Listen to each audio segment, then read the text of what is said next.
Okay, so quick update then is we've got at the top of the tree there the Constitution.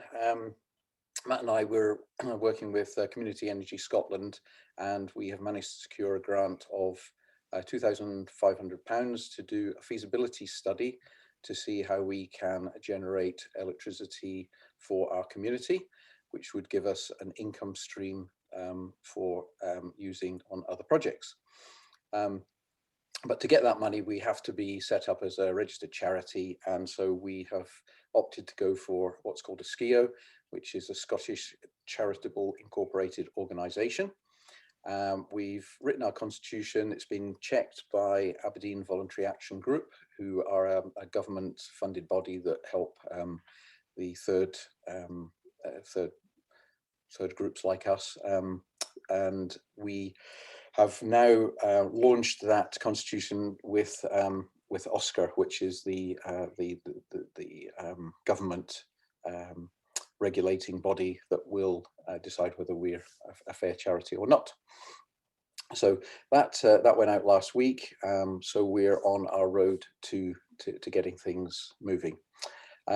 We've prepared a questionnaire, which we will be, I believe, hand delivering to every house in our community. And that is to be combined with information from Home Energy Scotland, who are very, very keen and very enthusiastic about what we're trying to achieve here. And they are very keen to unlock a lot of funding for us to crack on with this, because they feel that our aims and objectives are exactly what they need to see throughout the whole country. So that's a great step forward there. And on e-bikes, we've been speaking to various groups about e-bikes. We need to get a safe route into Inverurie, so we've got the support of Meldrum Paths Group, Aberdeenshire Council, and the Inverurie Rotary Club, who are all piling in to help us get this missing link. On top of that, we've also secured some e-bikes for people to rent over the next, well, as soon as lockdown ends, we'll have e-bikes ready for rental, so that anybody who fancies it can have a go. When I say rental, it'll probably be a donation of a sum of money to cover the borrowing of these bikes. So that's it, really. I mean, I see Matt's put in their questions, so if there's anybody got any questions about that, that's fine. Otherwise, we can roll on to EVs. No pun intended. Okay, right, I'll crack on with that then, if you want to bring up the slides. Okay, so done a little presentation here, which I hope will address some of the concerns, interests that people have got. And if you want to ask questions as you go along, please put your hand up, because it'll make it a lot easier to sort of address things as we go, I think. And also helps me to get feedback, and I can kind of direct the talk along that way. So some of the things that electric vehicles are an essential part of the roadmap that we have between where we want to get to in terms of our CO2 emissions and so on.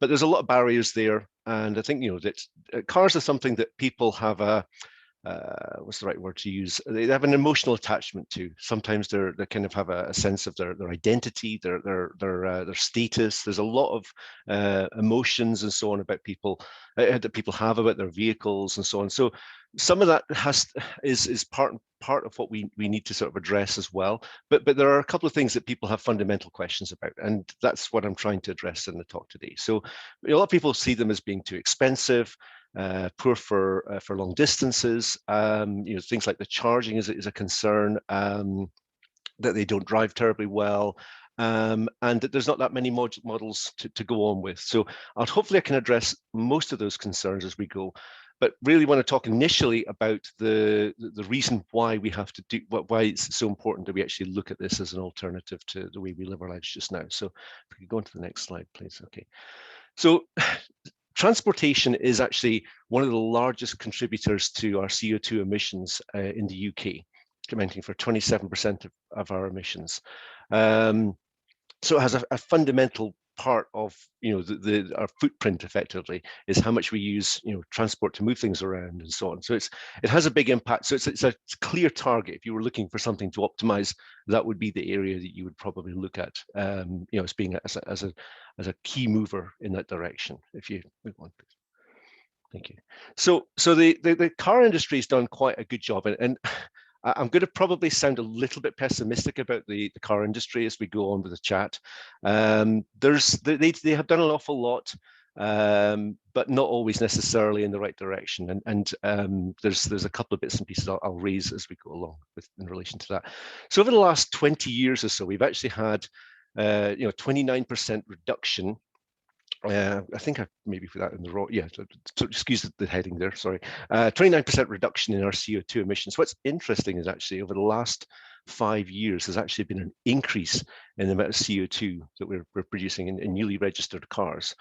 Now, contributors towards that are Dieselgate was a massive one. So obviously Volkswagen and other manufacturers lying about how much CO2 emissions were coming from their vehicles made people move away from their traditional diesel vehicles, which were seen as being relatively low, relatively fuel-efficient vehicles, to less fuel-efficient vehicles that are generally petrol-based but have higher emissions. So that's had a contributor. The other thing that's been a massive factor in that is the rise of the SUV. The SUVs have contributed so much towards it that they've actually annihilated all the benefits that people have had from changing over to electric vehicles and hybrid vehicles over the course of the last 5 years, as you can see on the graph there. Now, if you go into the next slide, please. So, sorry, jumping me around there. So, although if you look at this is over the last 30 years, some of the figures are not quite aligned. This is just sort of things that I've been able to pull off the internet. So over the course of the last 30 years, there's been a general decline in almost every sector of our economy and our lives in terms of our CO2 emission. The only one that's going in the wrong direction is transportation. Now that's in part down to, that's so if you align that with the reductions in the new cars that are coming out, you can also see that there's a massive increase in the amount of transportation, the amount of journeys that we have, the number of drivers that we have on the roads. And also there are things like the rise of things like personal delivery and so on has had a massive impact as well. If you think about how many delivery vans you see around the roads nowadays, you'll see that there is it's quite staggering actually how many of these vans are running around dropping individual parcels off at people's doors, which is kind of a luxury service, and could probably be an awful lot could be done to logistically improve that from its carbon footprint side of things. If you could move on, please. Thank you. So electric vehicles are a significant part of this, and this is from the I'm trying to remember the name of it now. This was from the, I've lost my link here. It's the World Economic Forum, and basically what it's saying is that with the advent of changes in the way that we use batteries within our cars can actually help us to achieve the goals of reaching either the 1.5 or 2, or staying below that level rather, which we wouldn't achieve otherwise. And that's been borne out by the CEOPS and so on, who've said that all the migration pathways, in other words, the routes that we take to reduce our carbon emissions, generally all involve electric vehicles as a prominent part of that. Okay. Another great thing that's happened recently is the changeover. So I'm just going to open my window a bit more here. Is the change in the government's attitude towards it. Recently, a couple of years ago or so, we had this target of 2040 for the banning of sales of diesel, diesel, petrol and hybrid vehicles. That's now been pushed back. I think it was pushed back to 2035, but most recently it's actually been changed to 2030, so which is only like 9 years away. So there is there's a real drive now to try and get people to move their buying habits away from petrol cars, diesel cars, and the real elephant in the room is the hybrid, and I'll talk about those in a little minute. Okay, so I'm going to go through the different types of vehicle, because quite often when people go into a car showroom, they'll see lots of different options, and they'll see that there's great CO2 from certain cars and so on. And sometimes it can be quite a confusing picture. So I'll try and go through the different types of cars. Some of you may know these already, but there may be others that don't. So you've got your standard ICE or an internal combustion engine vehicle. Those are your standard petrol, diesel, LPG vehicles, and they typically have a relatively high CO2 emission, mostly because of the process by which we derive the petrol, the diesel, and so on, which are horrendously costly on the environment. One of the rising trends in vehicle types nowadays that's being pushed by a lot of car manufacturers is mild hybrids. And these are vehicles that have the capability to coast or brake or basically stop the engine at certain points during the drive of the vehicle, or maybe reduce the number of cylinders that they've got as well. This is actually it's quite a big area of uptake in the current market, and it actually has a relatively small amount of impact on the CO2 emissions, but it's been pushed forward as a great way of the car industry promoting further use of petrol cars, because they make more money from petrol cars than they make from battery cars. And so the economies of it are that they want to keep on continuing to sell continue to sell petrol cars and internal combustion engines. In fact, there was a recent survey done by Greenpeace in Germany, where they basically went into a number of forecourts effectively to buy a new car, and they were promoting themselves with exactly the profile that would suit an electric car buyer, and in 80% of the time they were forced down the direction of buying an internal combustion engine. So it's a big problem. So the car industry is kind of being forced down this road to some extent. They do see it as being the future, but they're determined to hold on to the sale of petrol cars as much as possible as well. So the other types of vehicles, sorry, we can just go back there for a tiny wee second. That's great, thank you. So the other type of vehicles, you've probably seen things like the hybrid electric vehicles, which are things like the Nissan Leaf, which have got a combination of a battery inside, which can run a motor, and also an engine when you need it, or you can use them in combination, which have got relatively good fuel economy, but are starting to, as a trend, they're generally starting to die out because more people are moving away from that technology. The other ones that you're seeing is things like plug-in electric hybrids. This is where you effectively, instead of the engine charging the car, you plug it in at nighttime and you have a battery on board the car, which will charge up. They tend to have a range at the moment of about 25 miles or so. So you can probably do relatively short journeys. And if that's the only profile of driving that you have, it can be a relatively good option. However, when you go on the long journeys, you're basically carrying two big guys in the back all the time, because you've got the weight of the motor, you've got the weight of the batteries and so on, and it's not necessarily as efficient as you might think. Obviously, you've got your pure electric vehicle, which is currently running at 55 grams of carbon per kilometer, which means that basically every 20 kilometers or so, you're throwing a bag of sugar out the window of your car full of carbon. So it does still have an impact, but that's based upon the profile of how you use the energy, where the energy comes from. The current UK profile means that we have a relatively high, still have a relatively high footprint of CO2 from production of our electricity. So we're still burning gas and so on to produce electricity. That profile is changing, however, and as we move more towards renewables, the CO2 emissions of our cars will actually start to come down in a way that will have a really positive impact. The final one to talk about is fuel cell electric vehicles, which would normally be, you'd probably think about as being a hydrogen vehicle. So hydrogen has the advantage that it's the most abundant element in the universe. So you think that it would be a great source of energy. It's also highly volatile, so you can burn it and so on. Most electric vehicles that use hydrogen don't actually burn it. What they do is they use it to convert through a fuel cell into electricity, and then they run that through a motor. I can go through that. There's a little bit of a cycle I can show you just in a second, which will hopefully demonstrate the cycle of that. A lot of people have held out about electric cars partly because of the myths that have kind of been associated with them and that they're the future and so on. Realistically, they do have a use case, and the biggest single use case that they have is larger vehicles. So things like trucks, like lorries and so on, where the volume, the density of the energy is required is much greater. So those types of vehicles would potentially suit hydrogen better than they would suit a large battery pack. So in any case, okay, we'll move on anyway. Okay, thank you. This is the buying trends. These are from the Motor Manufacturers and Traders Organization, and they basically outline the sale of sale of all types of vehicles in the UK.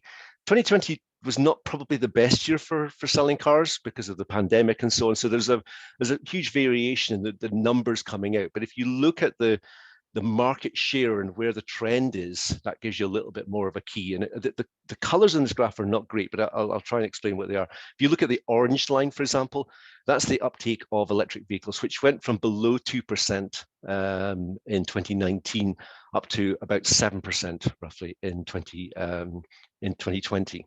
Now that's a really good trend to see, because it's encouraging that we're starting to see the takeoff of them in a much bigger. I think the year before, for example, it wasn't as great an increase. So we're starting to see a real sort of trend line there.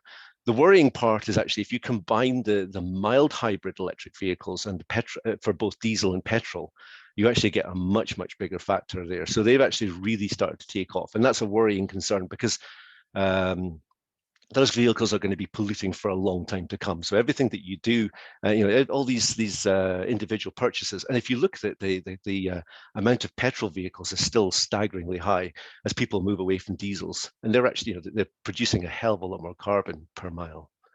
Okay, that's fine. Thank you.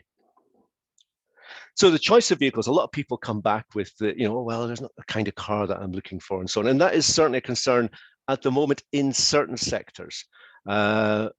But broadly speaking, there are two sort of main camps that you can see across different types of. This unfortunately is an American slide, so I have to make some account for the name. They're using the word sedan and so on.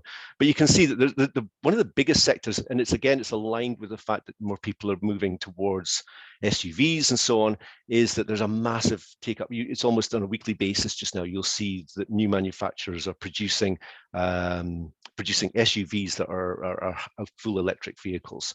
It's a huge area. The two sort of main camps that you can kind of see within this diagram is actually that there's for people who have, especially people who live in a kind of a rural environment or have to travel relatively long distances, there is a trend towards these longer range vehicles, which this can kind of run up to sort of 200 to 300 miles or so.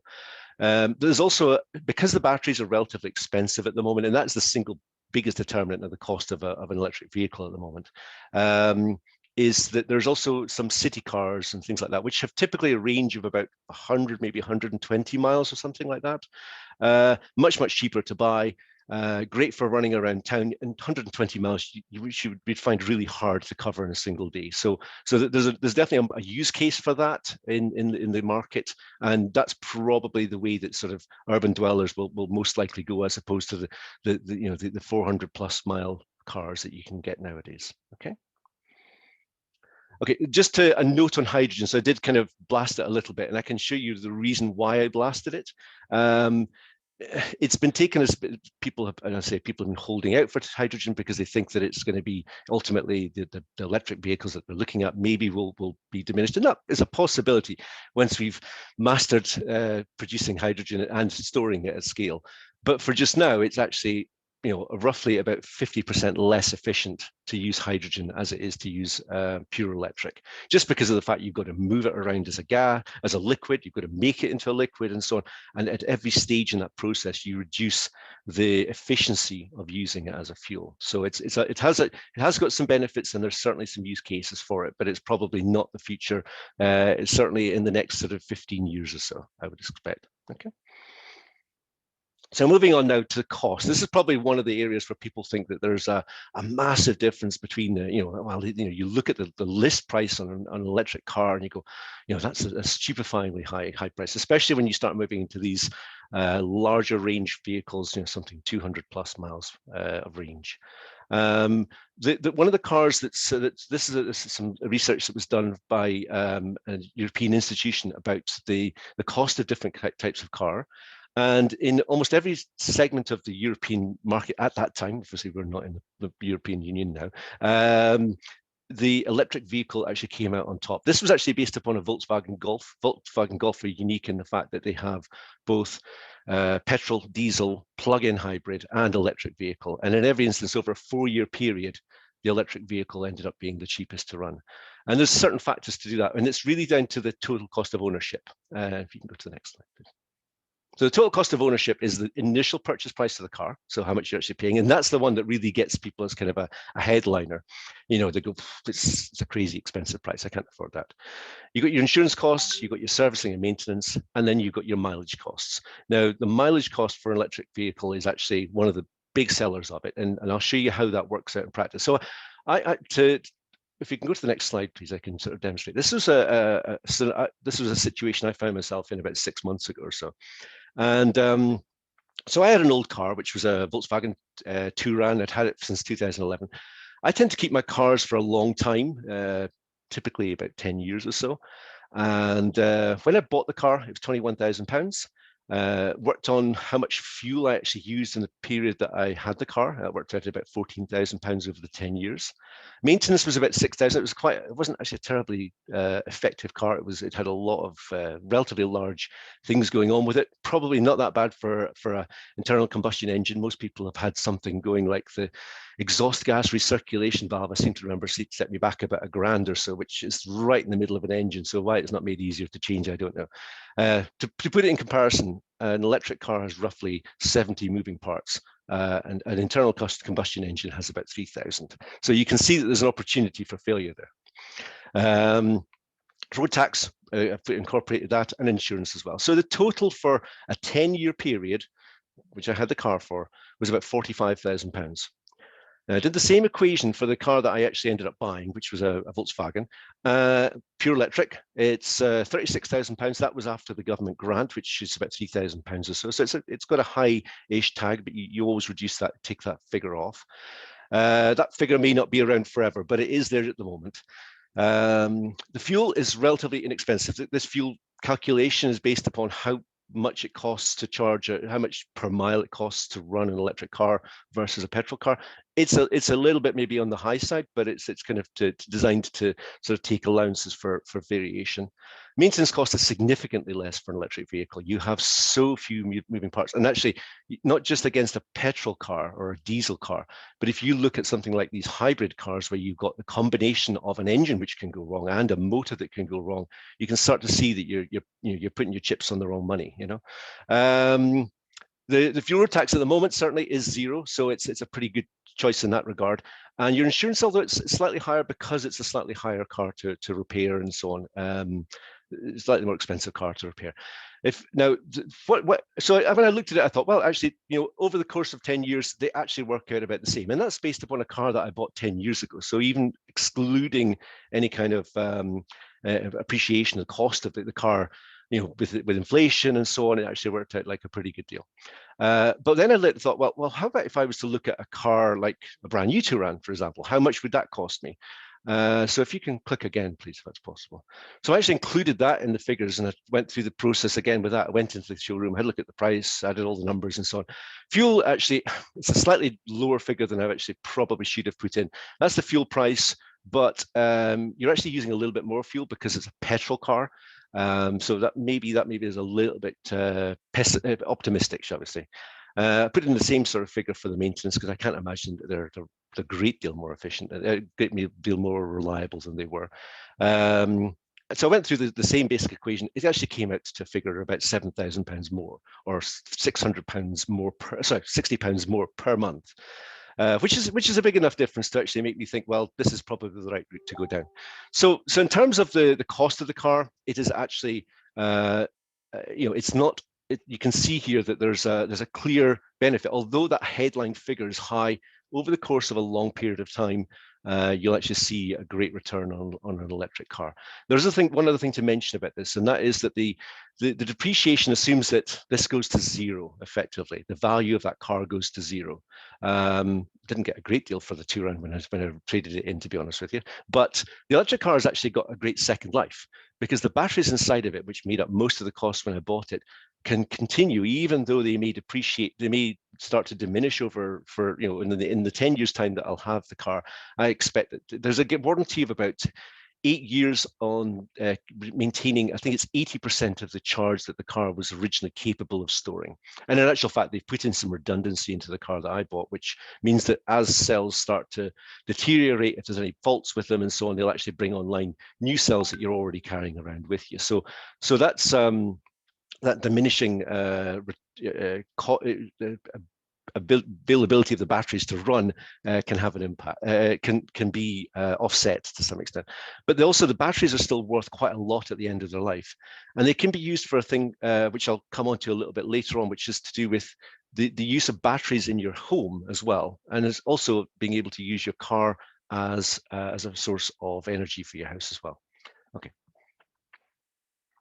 So this is the carbon reduction. Now, there's a lot of people come back and say, well, actually, in real terms, an electric car uses more energy to produce it than a petrol car. And that's true certainly because of the batteries, because of all the mining and so on. It's typically about a third more expensive to half more expensive in terms of carbon debt.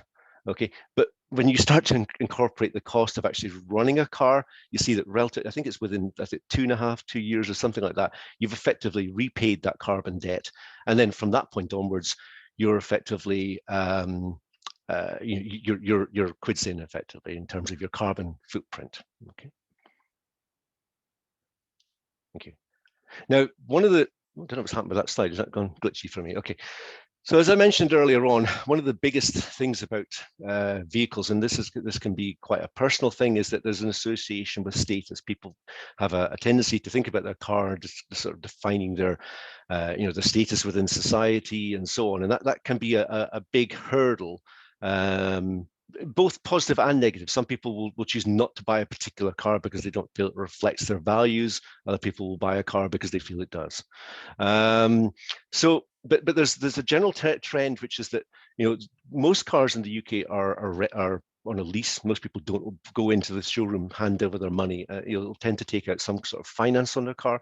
So the way that the garages have set things up is that around about the same time as your first MOT, you'll have to come back and sort of rearrange your finance in some way or other. Are you going to continue to keep the car? Are you going to trade it in? And of course, their real hope is that you're going to buy another car, because they base their revenues on the shifting units effectively. That's how they make their money. Now, that is one of the single factors. If you think about the graph you saw earlier on, where we had the cost of production of a car, that's a massive initial sort of outlay in terms of your carbon debt. So if you're going to change your car every 3 years or something like that, what you're actually doing is you're just bulking that up again and again and again. So there's no opportunity for you, even if you were to change your car, on a 5-year cycle, you're still not getting the benefits of that, the cost of the initial production. So that's something that is a societal sort of change that we need to make in the way that we buy cars, is to think. Electric cars, for example, they tend to be incredibly reliable because there's virtually nothing to go wrong with them. So that's a factor that people will tend to go, oh, well, this car's maybe it's a little bit older, maybe it's not running quite as efficiently and so on. Electric cars don't tend to have that problem. There may be some degradation in the range that you'll get, but it's not a killer. You can continue to make the benefits of that without necessarily changing out your car.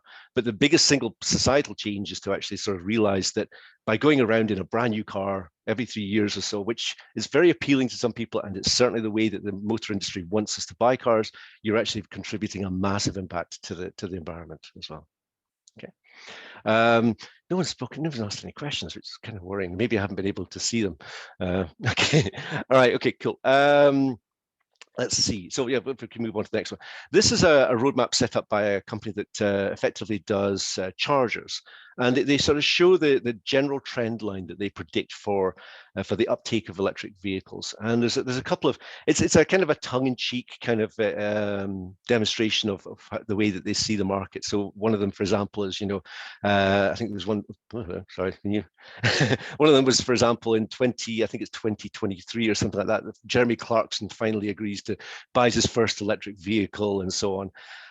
One of the ones that's in there is, for example, I think it's around about there. interestingly enough, 42% adoption, which is actually where they predict us to be around about 2024, 25. That's actually where Norway was back in 2019 when this slide was produced. They're actually now at 60% of their new vehicles are electric vehicles. So they're already well on the way towards a fully electric society, and they're going to be able to reap the benefits of that straight away. There's a lots of interesting things, and I'll be putting references onto the slides so you can all have a look at this one if you get the chance to.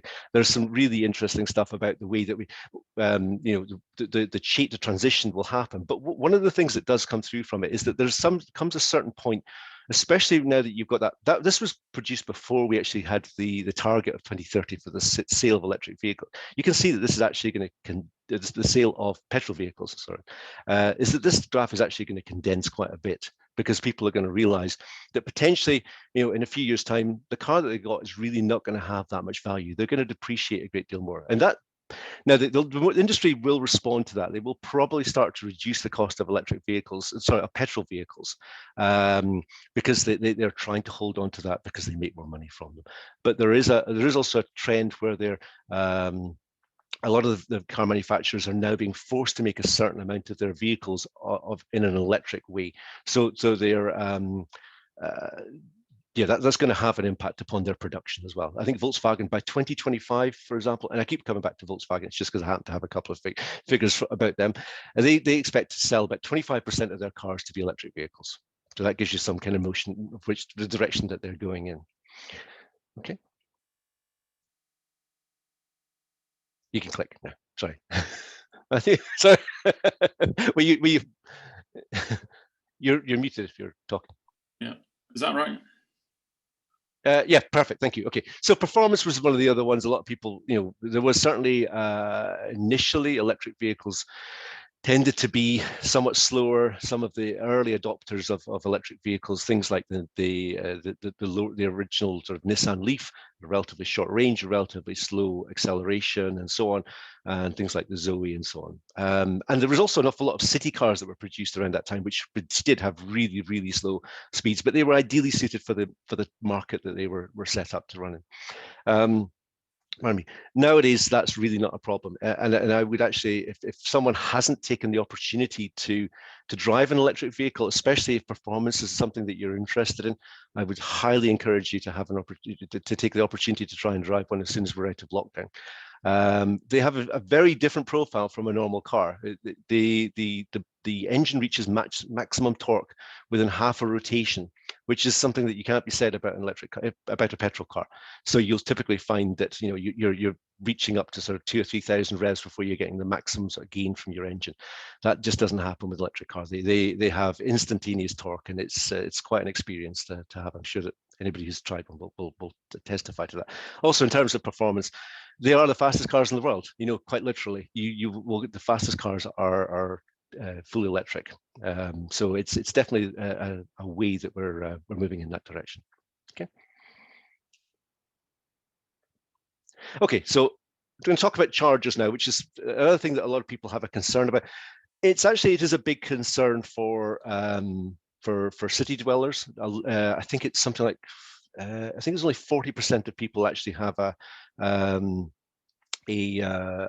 opportunity to park off-road and have access to a vehicle charging point from their home. So that will be something that will have an impact. There are lots of schemes. I know that I think it was Ken you were mentioning about the way that Dundee, which has been a real innovator in the area of electric vehicles. If you look at their taxi fleet is predominantly all electric. We're doing some great things in Aberdeen, especially around things like Techa, where we've got the hydrogen buses, and we're doing food recycling to make methane and so on. Some great things. But Dundee has really gone to town with electric, and it's big in a big way. It's got pop-up chargers in the streets and so on. They've got some great plans there. For the local community, how it would affect Daviate, I'll try and go through the basic options. So the first one that you'll probably find, so electric cars tend to charge up on the basis of a rate. The rate of charge is determined by kilowatt hours. So a typical 3-pin plug in the wall. If you stick in a granny charger, is the name, loving name for it, you'll typically find that you're gaining about 3 kilowatts into your battery every hour. So if you've got a battery like mine, which is about, what's it, 60 kilowatts, somewhere about there, it would take you, what's that, 20 hours or something to get to your full charge. In actual fact, it's not exactly quite like that, because as you get towards full charge, the general rate of charging decreases, and you'll find out whether you're charging on a slow charger or whether you're charging on a rapid charger. So 3 kilowatts, 20 hours sounds like an awful long time to drive to park your car every night and charge it up. Of course, you don't actually go in empty every night. What you'll typically do is you'll maybe have maybe a 50-mile journey during the day. You stick it on charge, it'll be ready for you in the morning, and you'll have it at the rate that it will accommodate your driving style for the next day, and it's relatively easy to work with. Having said that, you don't get the opportunity to use the most efficient and most carbon neutral forms of energy at that point, because if you're charging when people are also cooking their dinner, then most of it will be coming from fossil fuels. So to get the real advantage of that, the best thing to do is to move on to a faster charger. These tend to have to be installed by an electrician. They need to make sure that it's basically running. If you want to see it in a certain way, a granny charger is more like a kettle. A fast charge is more like your oven or the rings on your cooker. That's the kind of energy levels that you're talking about here. But there are grants available for these things. They look kind of cumbersome and so on. They can go outside. There's no problems with that at all. They can go, within a decent range from your house as well. These things can be installed, and there's grants available that will bring down the cost. I think they're about £900 or so. You've got a OLEV grant will take it down by 350, and then the Energy Saving Trust will bring it down by another 300 as well. So it actually works out about 250 quid or something like that. You'll have one of these in your house. That means you can charge up when when no one's cooking, no one's boiling their kettle, and electricity is actually in surplus. So you get the benefit of that.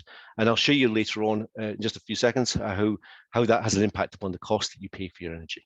Okay, so that's the general mix for home charging, and we'll move on to the how you go if you're going long distance. Now, 80% of journeys tend to be more most charging. It tends to be done at home because it's cheaper and so on. There is, when you go beyond that, if you're going somewhere like Dundee or you're going to Edinburgh or something like that, you may need to charge.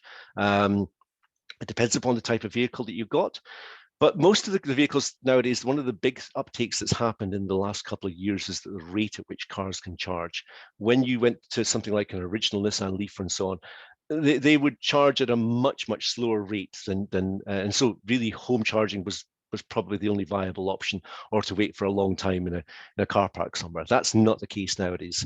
Charging in Scotland is run by Charge Place Scotland, which is an organisation that's installed 1,500 chargers across Scotland exclusively.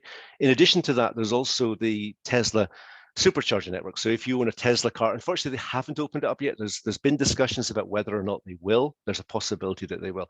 That's a rapid charger system that runs at up to 350 kilowatts. So it's a really fast charge if you want to use that. Typical, most charging points in Scotland nowadays tend to be around the sort of 7 to 22, but there's if you go onto the sort of main backbone of the country, if you're going down to Glasgow or whatever, you'll find plenty instances of 50 kilowatt chargers, which will charge a car up in roughly an hour or so, something like that, if you wanted to take a full charge.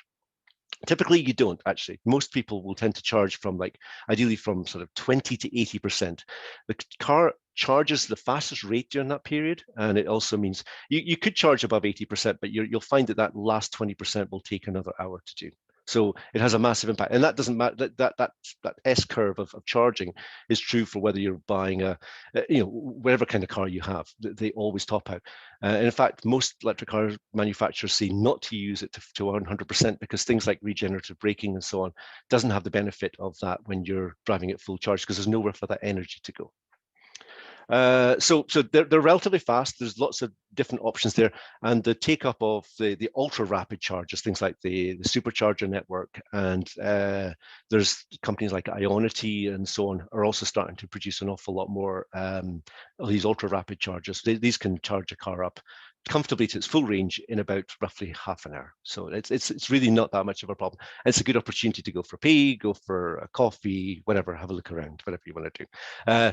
COVID has kind of restricted that to some extent, because most of the places where you would normally go for a charge tend to be either closed up or whatever. But once we get back online again, I think that that's going to take off, and they have very big ambitions for the way that they're going to grow the network.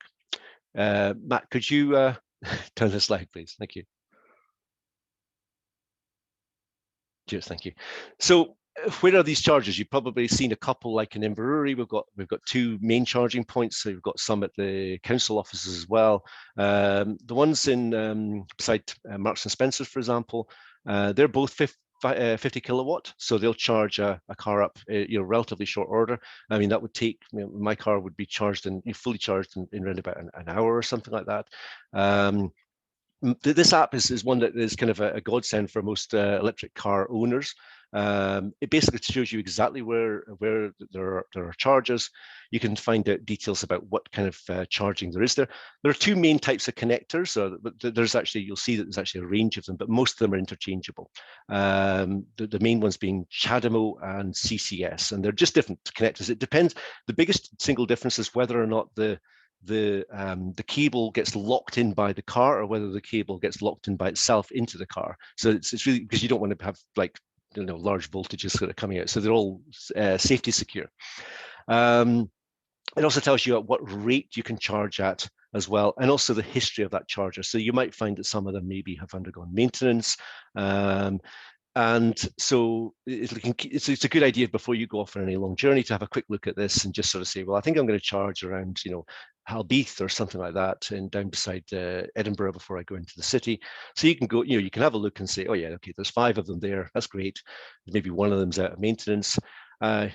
You just set you can send the directions to your sat nav, and away you go. When you get there, you plug in the card. You buy a card from ChargePlace Scotland. I think you can also use your mobile phone as well, and that will basically allow any charges that are incurred to go against your bank account and what have you. I think a lot of them are also going towards contactless as well, so you can basically zap your card against them as you go in. So there's no real setup against them. There are other apps as well. There's one called ChargeCard, which is the one that's promoted by ChargePlace Scotland. It's not the best app in the world, it must be said, but it does have it has basically the same information as you've got in ZapMap. It's just not very well presented. And also the sat nav on most electric cars will tell you exactly where the chargers are. It'll tell you exactly the status of the chargers, and it will tell you, which is the closest. And it will also, if you get to the point where you're getting close towards having a range issue, then it will let you know, where the nearest chargers are and what perimeter you can kind of cover within a certain time. Okay. Cost of charging is a huge one for the promoting electric vehicles. Okay, so if you think about the cost of buying a fuel at the petrol station just now, and I think that Ken, you had some updates on the numbers for this. You're looking at 18.5 pence per mile is the cost that you pay for a petrol car. If you go to a public charger on the network that I've showed from ChargePlace Scotland and so on, you're typically paying about 7 pence per mile. I think in Aberdeenshire, they recently started charging. Up until the 4th of January, I think it was, they were all free. Now you're paying 7 pence per mile, roughly 21 pence per kilowatt. To give you some sort of idea of how much it's going to cost. So there is a cost associated with it, but it's actually still significantly better than a petrol car, and that tends not to be the way that people will typically charge their car. As I say, most will be done at home. When you get to home charging, if you charge up during the daytime, your typical energy cost would be about 17 pence per kilowatt. This is based upon the provider that I've just recently moved to. You can go as high as 25. I think you've had, Ken, as well. But even at that rate, you're still looking at a significant improvement on a petrol car. And then the big advantage is if you get one of these rapid chargers at home, a 7 kilowatt charger, you can charge up at nighttime electricity rates, which is about 5 pence per kilowatt hour. So you're looking at about 1.5 pence per mile, so 10 times cheaper than a petrol car. And that's where the big advantage, and that's why the cost of that initial outlay to buy a car comes into the frame, and you suddenly go, well, actually, you know, I'm paying a lot, but from that point onwards, the ramp is pretty shallow, you know. So it's a big factor. Ken did some calculations. I don't know if Ken, if you want to talk about these, or I'm happy to talk about them as well. But these are the kind of basic breakdown on the car that he's got. His 2 cars here. One's a diesel car and one's an EV. I don't know if you want to talk about them, Ken, or I'm happy to do so. That's fine. You carry on. I'll carry on. Okay, no worries. Okay, can I just get a glass of? I was hoping to get a drink of water there, but never mind. All right. Well, you have your glass of water, and I'll explain.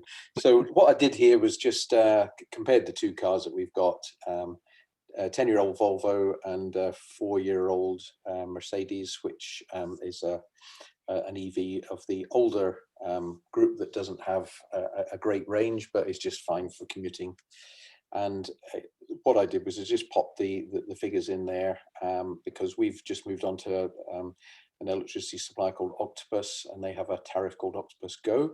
So between midnight and 4:30 in the morning, they charge us 5p for a kilowatt hour. That's a unit of electricity. And so I just kind of worked it out in a wee spreadsheet here that basically if we're charging up overnight, it's just costing me over 2p a mile in terms of fuel, compared with the Volvo, which well, at the time I did this last week, the pence per litre was 121. I think it's gone up since then.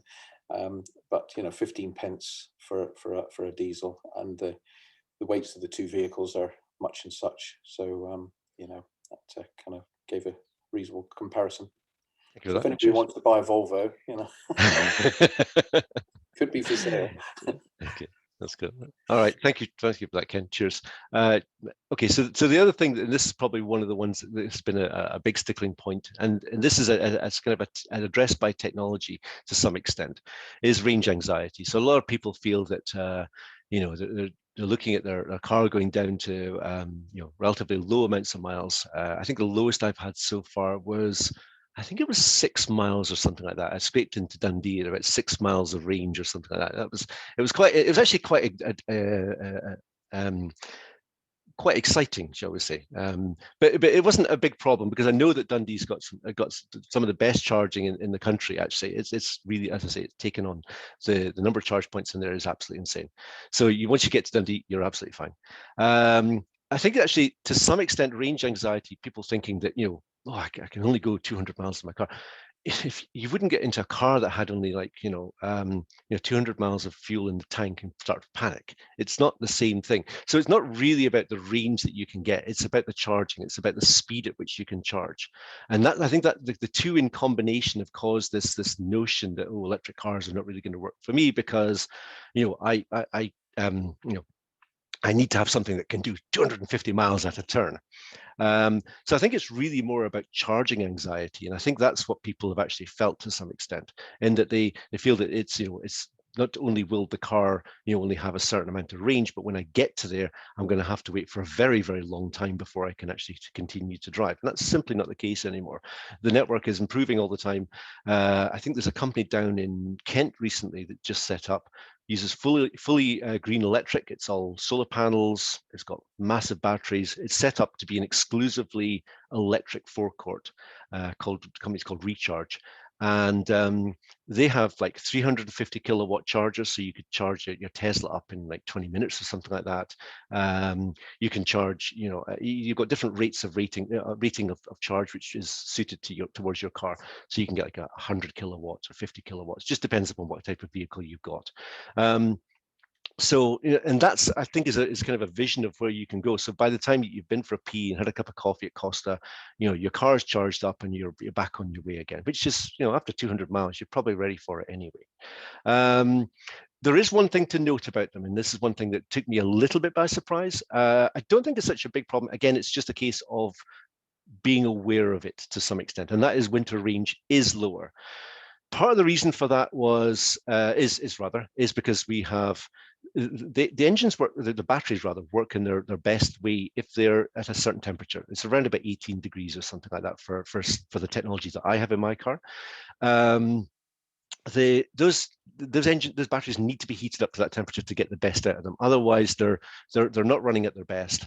So that heating of those batteries actually costs a certain amount of energy. So you're typically losing about 25% of the range of your car just because it's slightly colder. And what you'll find is that during the summer months, I think my car does about 260 miles is what they call the WLTP, which is kind of the equivalent of your range in electric car terms. It's the sort of standard that they use.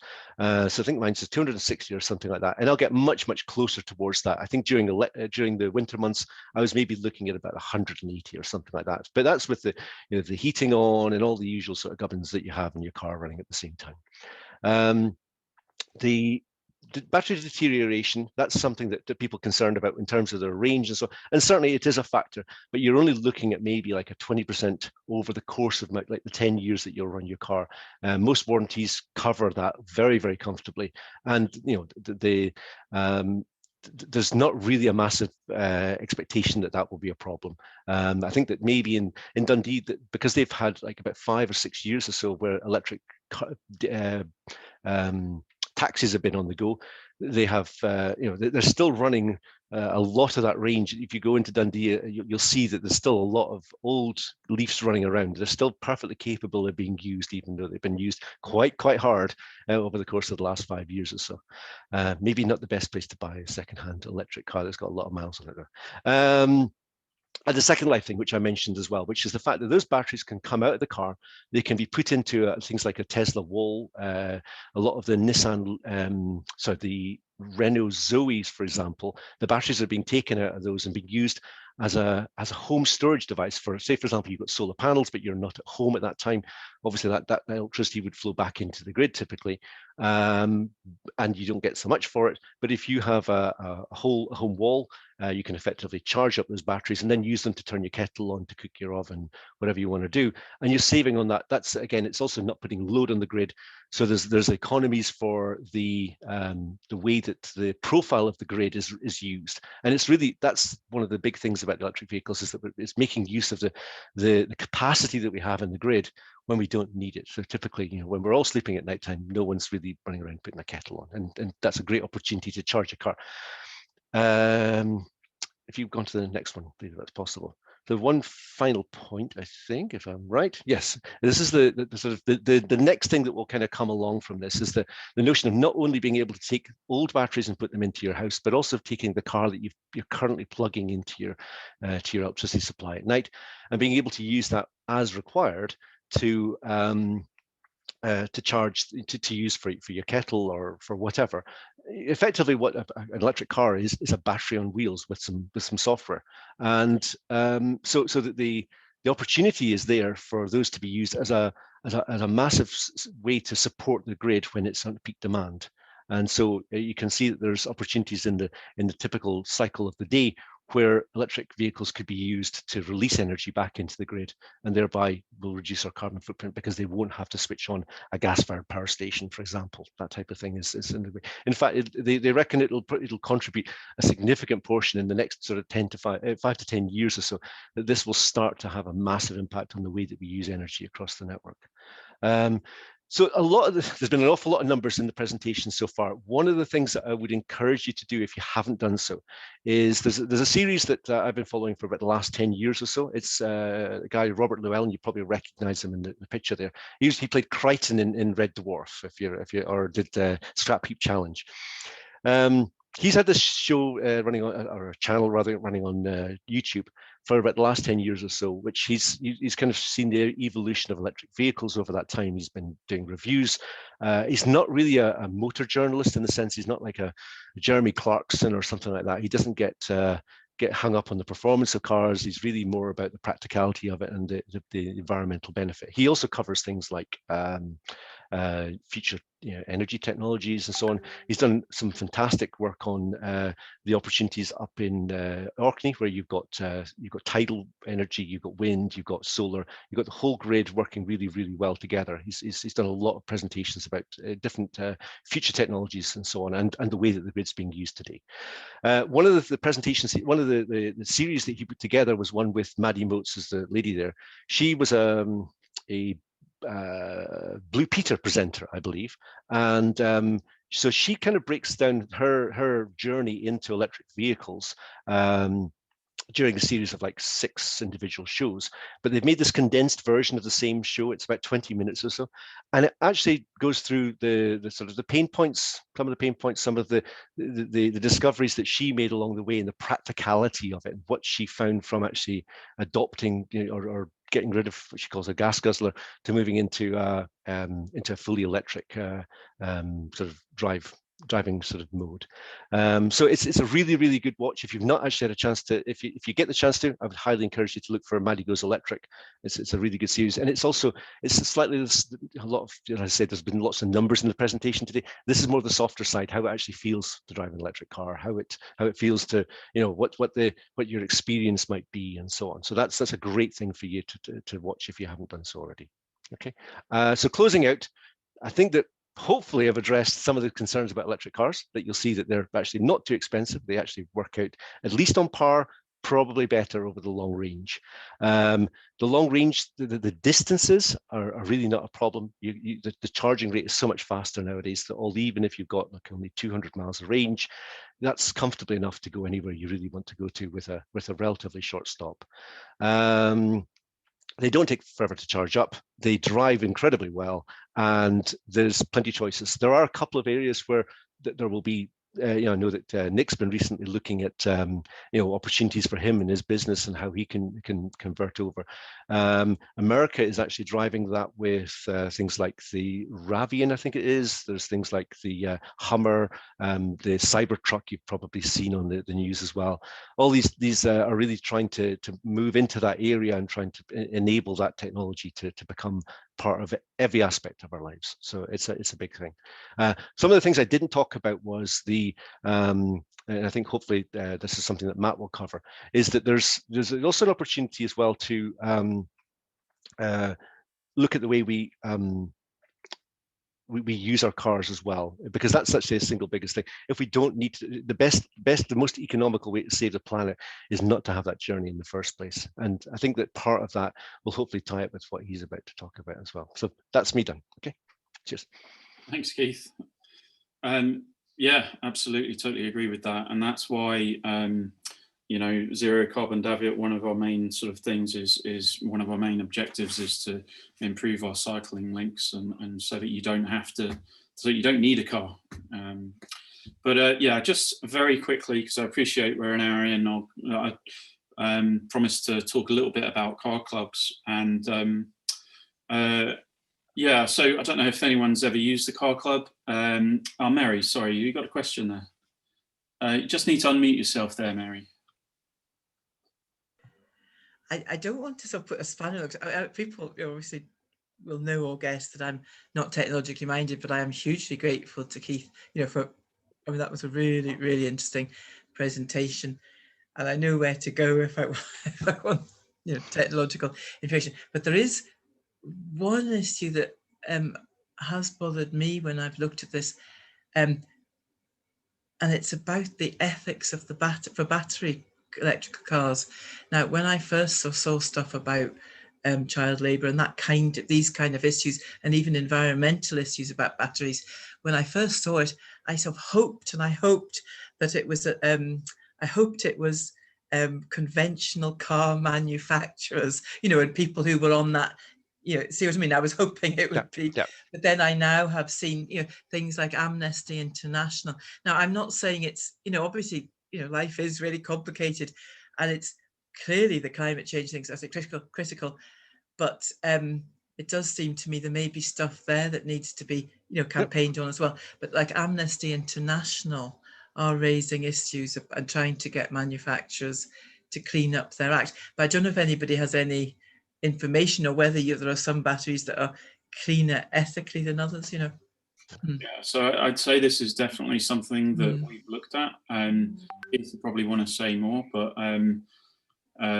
yeah, on the whole, when you look at the comparison between industries, between the fossil fuel industry and what's happening there and what's happening with battery production, you know, the sins of both industries, if you like, are certainly you know, heading in the right direction for batteries.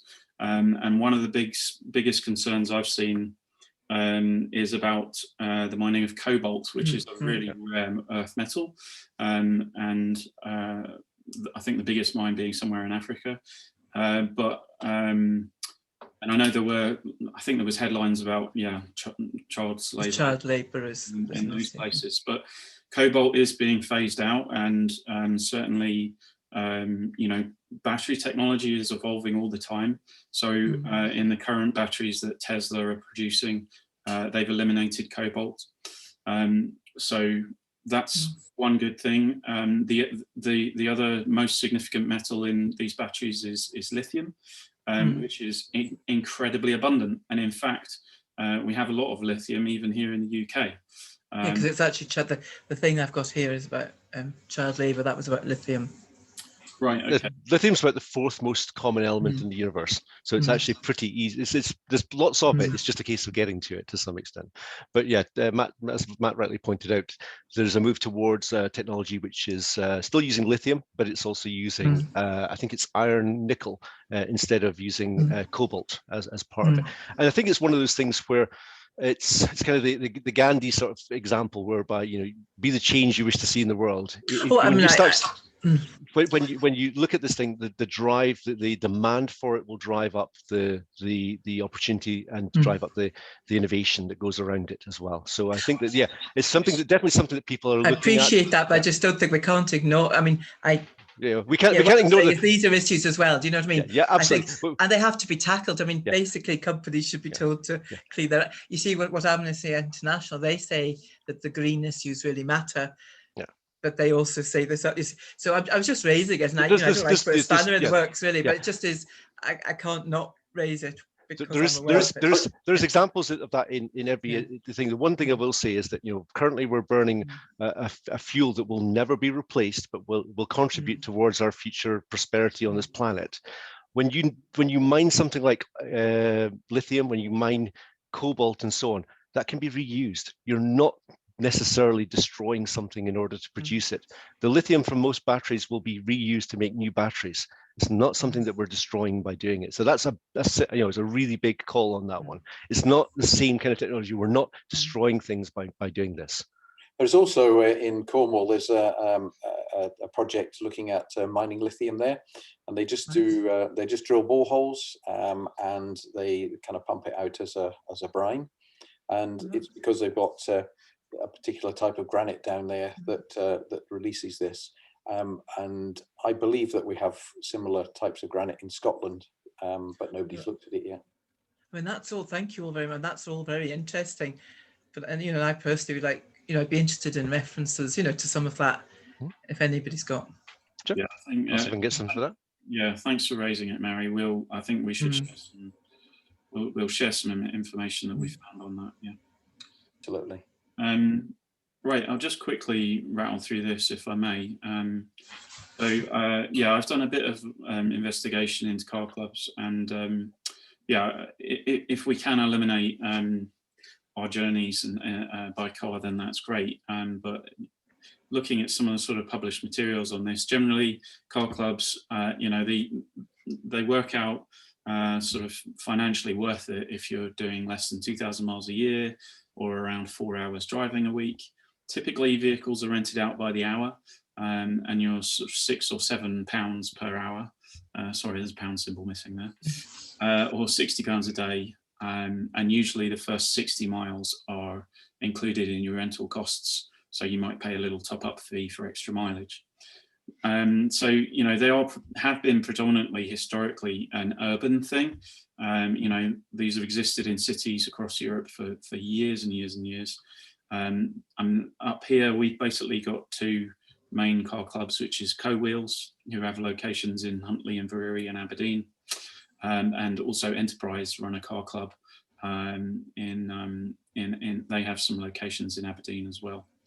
But the other thing to consider is also peer-to-peer car rental. So this is kind of like Airbnb for cars. So this is one company that do it, called HireCar.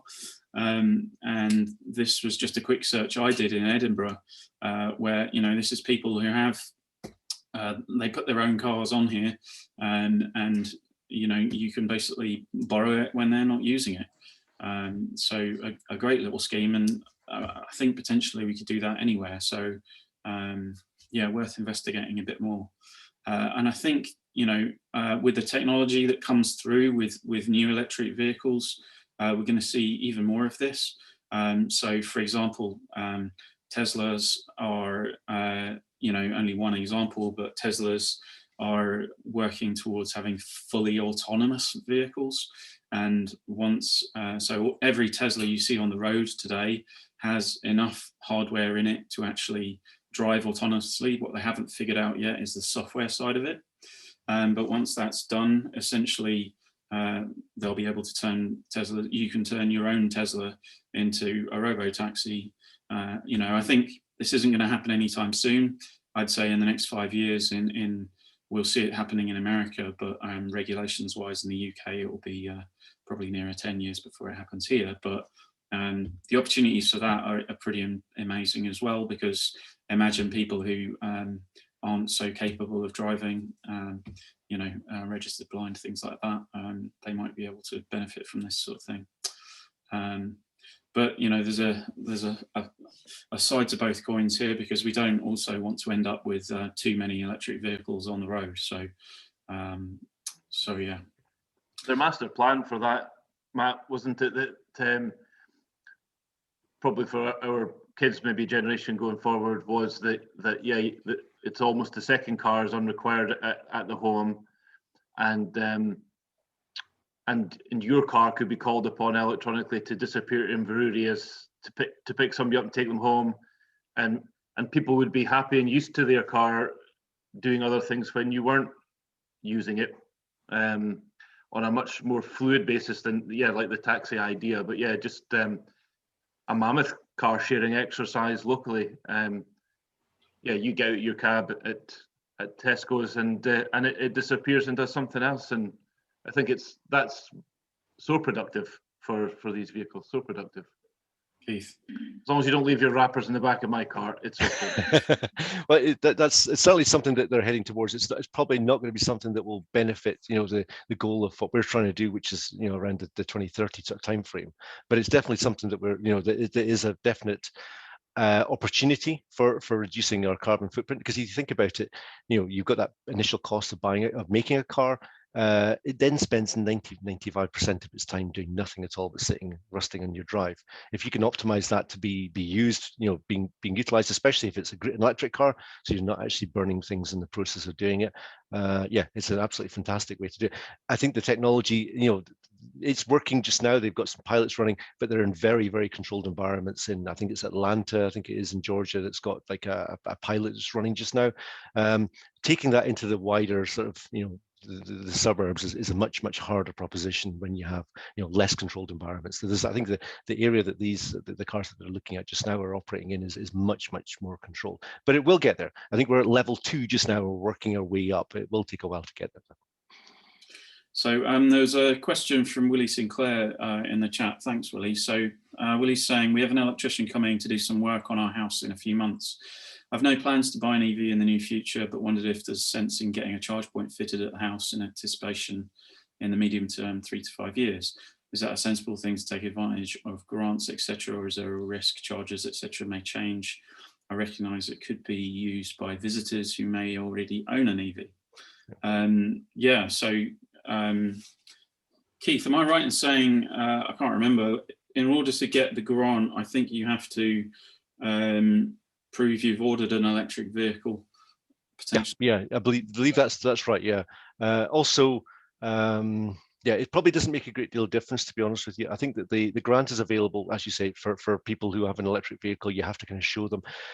One thing that I forgot to mention during my presentation, actually, and it's a big factor, is that for both new cars and electric, and for secondhand cars and for electric bikes as well, the Energy Saving Trust has a 0% loan on all electric vehicles. So basically, if you wanted to go and buy a car from some garage in Aberdeen, for example, you'll typically pay, you know, somewhere between 3 and 7% APR for the rent to rent that car.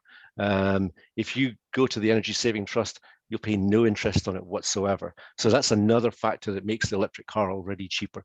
It takes, the only thing I will say, I went through this process when I bought my electric car. It took a little bit longer than you would expect. And this is obviously a factor with lockdown and so on. I think we were maybe a month and a half before we actually got the sort of finances all the way through from first application all the way through. There's a little bit of toing and froing with the garages and so on. But the money's available, and your car salesman is not going to mention it because that's where they make their money. So it's certainly worth an idea. Yeah, they don't mention it. But just to go back to Willie's point, I mean, it would be the most sensible thing to have your charging point in now.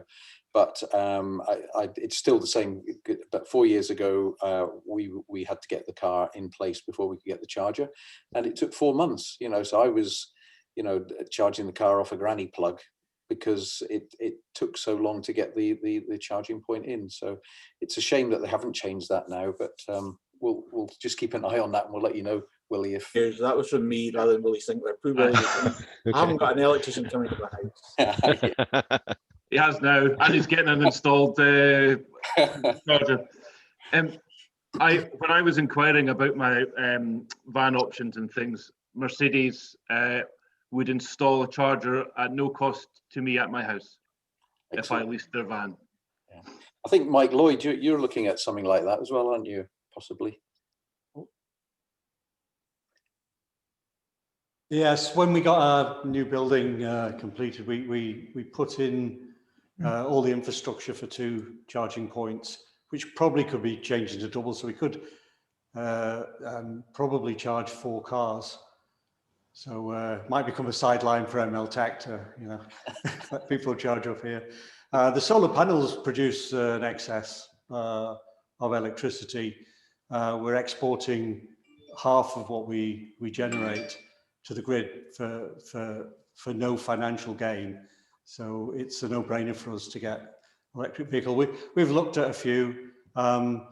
Actually, Keith, I looked at the ID3 as well, and the first edition was quite expensive, but the cost now looks, you know, not too bad. So I'll be doing that this year sometime. But do you not have some solar some battery storage as well, Mike? Yeah, we have 10 kilowatt battery storage, but that day like this, it's charged up in a couple of hours or an hour, and so the rest is just getting exported. So charging in vehicles is a sensible thing to do. I better come and see you then. Stop by my and Mike, there's a few companies that are out there for business, commercial rather than the residential, that are installing those charge points at no cost as well. Cool. Willie, did that answer your question? No, that's great. Go on, yes. Yeah. One thing I'd just like to say about electric vehicles as well, and Keith hinted on it with Maddie, is that it is a slightly different driving experience that, you know, as Keith said, unless you've driven an electric vehicle, you wouldn't really get the appreciation. But, you know, one thing, for example, is that you can't stall them. I mean, it's a variable speed electric motor, and you know, pull out, you cannot stall these things at all. And Keith mentioned the parts. I've not heard that one before, actually, 70 to 3,000. But, you know, that does mean the maintenance is a lot less. And the other thing that you get with most electric vehicles is that when you take your foot off the gas, they slow down because the motor is it's regenerating. So it's braking the vehicle, and it's using that power that's generated, because the motor then turns into a generator, and it puts power back into the battery. So what happens is you take your foot off, it slows down, and you're not actually using the brakes. So after 3 years, we had used 20% of our brake pads. Now, that's not a big cost. But if you think of the dust pollution that's going out on roads, as well as your CO2, you know, this particulate matter comes off these brake pads and off your discs. It's, you know, it's just another area where the EV is of great benefit to us. Just a little. Sorry, just came out to carry on. So. Lots of hands up. Dave Clare.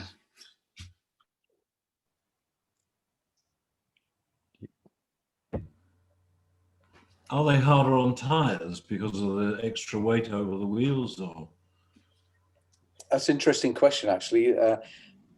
I've bought a new set of tyres for my vehicle, and it's the first time I've ever selected tyres on the basis of how noisy they are, because that's the other thing with the EV is the only thing you hear is the wheels going around.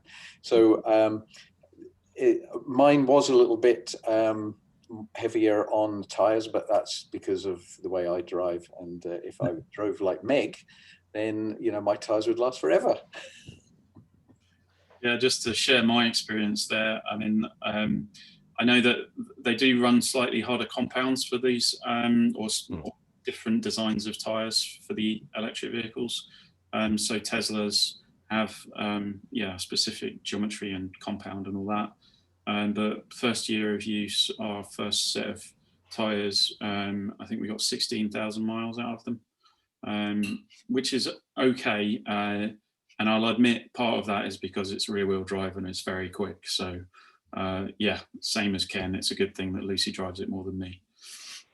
I mean, the overall cost is not that great anyway, the tyres. But I mean, when I had my Mercedes, I actually had to change them because I drove so little that they actually perished. So, wow. You know, I'm not I don't drive a lot. I'm just interested in the, you know, if they actually, especially with, well, like the Tesla with high acceleration as well, you know, or potentially. Yeah. Anyway, that's fine. That's interesting. Thanks very much. It is just to do with the acceleration, really. But I can see cars going forward, they'll probably temper that quite a lot, really. At the moment, it's not on most cars. It's ungoverned, but it doesn't need to be. Nick Forbes, did you have something to add? It was just to say that my BMW used to get 12,000 miles out of a set of tyres, and my Ranger is sitting at 33,000 and it's on its first set of tyres. So it's difficult to say. It's a big heavy thing running around, but yeah, it's just how you drive and what you do, isn't it? Willie, please. Really a question for Keith. On the chargers, you mentioned the grants from ECT or whatever it be. Does that apply to PHEV vehicles as well, or is it purely electric? I actually do not know. I've only encountered it through the electric system. I think that they are, so you must bear in mind that a typical plug-in hybrid electric vehicle has a range of about 30 miles or so. So even if you're charging up 3 kilowatt, you can charge the thing up. You know, it's in, you know, matter of about 4 hours or something like that. So a granny charger is actually fine for that, to be honest with you. You can still do that within that sweet spot where the energy supply is relatively cheap. So yeah, it's not a big deal. It really doesn't make any difference. There are some new petrol vehicles that are coming out with slightly larger ranges. Theoretically, at least, you're carrying a heavier battery and so on. So there's actually, you know, Mercedes, for example, put out an A-Class that's about 40. They claim an OLTP electric range only of about 45 miles or something like that. But you're carrying around an extra weight as well as on top of an engine. And so if you're working within that sweet spot where you're doing local journeys, maybe going from here to, I don't know, Ellen or something like that and back again, then you probably could run exclusively on electric. If you go slightly further, then you're carrying more weight for no reason, effectively. So then you start getting, it might be depends. It's all entirely dependent upon your usage. You know, if you find that you're going down to Dundee every second day, then, you know, you will need a larger range, and certainly having something like a hybrid vehicle will not benefit you because you're not going to actually, the quoted figure for like a Mitsubishi PHEV, like I think there's a couple of those in the village you'll probably see running around. At the end of the day, that's got a massive diesel engine that only runs at about 32 miles to the gallon.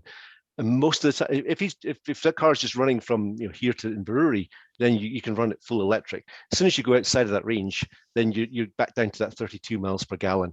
Typically, they actually quote it as having an official figure, an OLTP of something like 180 miles to the gallon, because the way that the test was done, it runs at 30 kilometers per hour for half an hour, 30 kilometers at 60 kilometers an hour or something like that. I think that's the kind of makeup of the test. And it's run in conditions that are very optimal and so on. And of course, we know what the software can do to make that look better as well in terms of the manufacturers. So yeah, there's a the batteries will have an impact upon that as well. Yeah. Nick, hopefully that answered the question. Yeah. Sorry, did you have your hand up? I have a quick question. Thank you. Do you know what? Sorry, got mixed up. Go on, Nick. Okay, thank you. Yeah, it's two questions in one.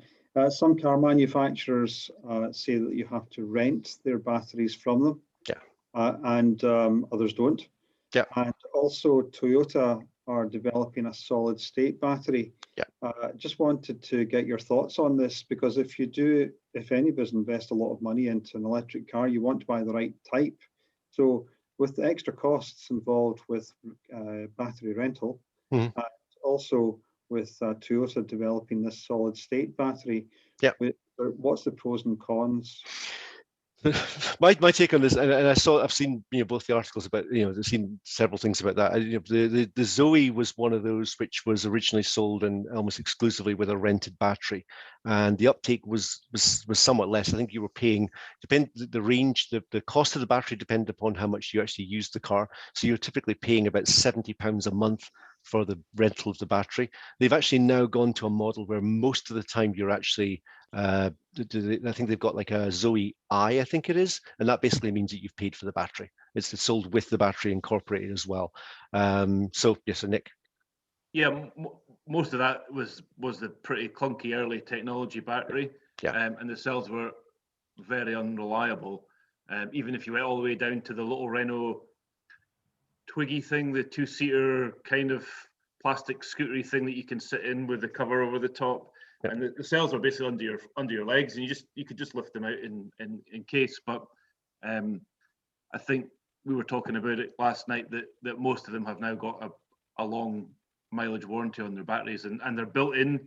So if you ever see one that's been removed from a car, they're a formed item now. They're not something you would access easily either. So there's not many manufacturers that will have a lease on their battery now, because they come pretty much integral to the vehicle. So yeah, it's not going to be the way forward.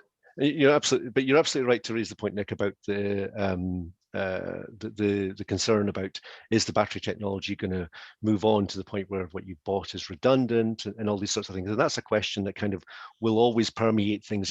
If you look at where we were in terms of these mild hybrid electric vehicles, they didn't exist 3 years ago. Now they've become a big thing, and they're a large growing segment of the market. So technology does move on.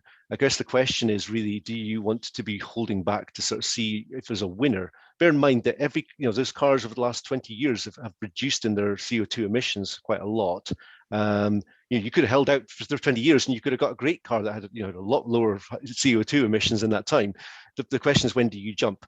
I think the thing that comes down to it is, that there will cars depreciate. It doesn't matter which one. None of them are terribly good investments. They all depreciate in the way that they work. You have to find something that is right for your needs. And the fact that there's a new technology around the corner that may be a slight improvement upon that really doesn't make a great deal of difference. The cars that it wasn't the case that when for example, BMW produced the i3, for example. When they first brought that out, it had a relatively small range, and you had to do what they call a battery extender. You had to run a little petrol engine in the back of your car to make it run slightly longer. when they changed that up to a bigger battery, I think they're now at 45 kilowatt hours or something like that. That didn't mean to say that those i3s were worth any less. They still have exactly that same usage and will fit the person who owns that car in exactly the same way. Yes, there's maybe a different use case for a larger vehicle, but you're paying more for it as well. So that's always the case with cars of any nature. That you're going to have technological innovation. It doesn't diminish the value of what you have, and in fact, it might well be that to some extent that if everybody here, were to adopt an electric car in the course of the next, 3 years, and although there's an environmental impact associated with that, that would actually have the net effect of increasing the second-hand market, which will actually ultimately drive more people to move towards it. So if your goal is just to save money exclusively, then, the electric car actually does make sense already. But on top of that, you're also the fact that the planet that we're borrowing from our children is actually being, preserved in a reasonable way. Nick, though, sorry, I've just posted a link there, and it's to a YouTube video series called Plug Life. Now, that's run by a guy called Dr. Ewan McTurk, and he's a founder member of the Electric Vehicle Association Scotland. And if anybody's interested in seeing the whole thing, keeping up to date with what's going on, EVAS or EVA Scotland is a good website to look at, and you can even join them if you want. But Dr. McTurk, he is really one of the leading battery technologists, and very easy to understand. So if you just have a look at his YouTube channel there, you'll be able to stay right up to date with what the technologies are and decide whether it's right for you to jump now or not. I think everybody's absolutely right that you can't keep with it, because technology is quite a fast moving thing. And I think, Nick, you're right. I was watching two very interesting Indian companies who have got the 5-minute charge batteries. So they've got the concept done, and you can have a large capacity battery that will charge in 5 minutes. Volkswagen are one of the big contributors, 500 million, I think they've popped into the pot for production of those things, but their stumbling blocks are putting these things into mass production. And you can't just make one or two. It doesn't make any sense for the investment, so they have to set up a pretty large scale manufacturing plant, and that takes a number of years. Even although you can read about it and you can see one battery that charges super fast, it's not in production and it's not in any vehicle. So yeah, I'm the same. I always want to get what's the best thing at the time, but yeah, if you keep on reading, you never never make a decision, because you're always. There's a great book called the Guardians. It was the Blind Guardians of what's the damn bird again now? Ignorance. And it's a great book. It kind of goes through how, there's always these naysayers who will kind of keep things in the sort of status quo, and will always kind of drive you towards, things like, no, there's lead's fine in your petrol, and, tobacco's fine for your lungs, your doctor should be prescribing them, and so on. There's always these kind of things that will come out in these arguments. And I guess that the batteries is kind of one of those things where, but there's another technology coming and all this sort of thing. I think you just have to realize that there is a point to jump, and you have to decide when that is right for yourself.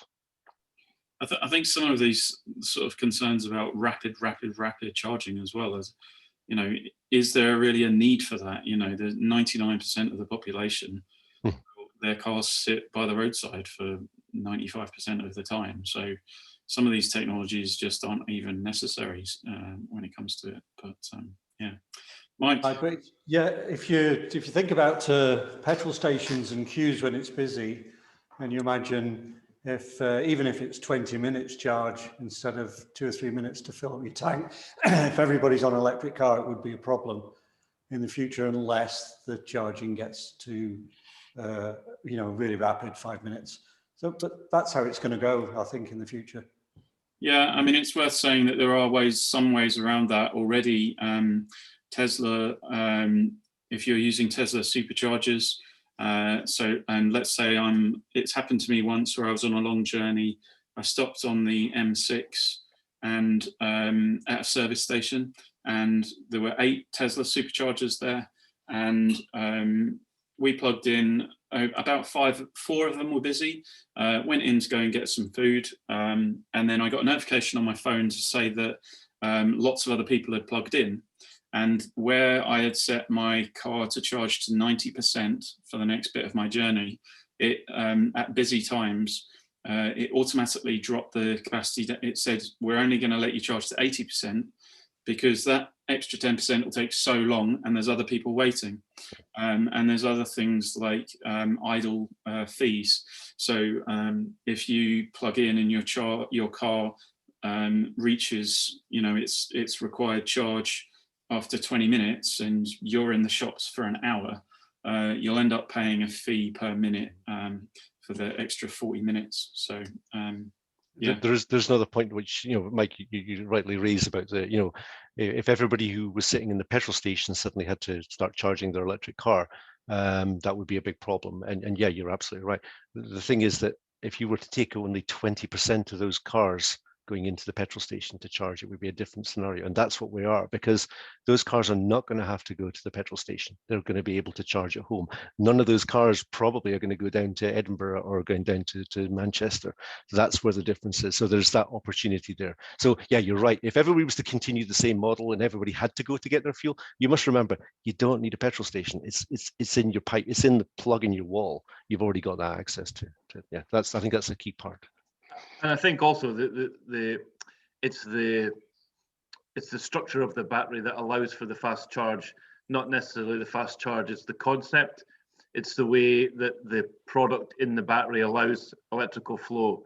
I was reading a bit about it and how you can't quickly charge some materials because they don't allow the flow of the electricity to pass. If you get too much, it just clogs up and is counterproductive. Whereas the way that they've manufactured these, graphene was one of the things that we're using.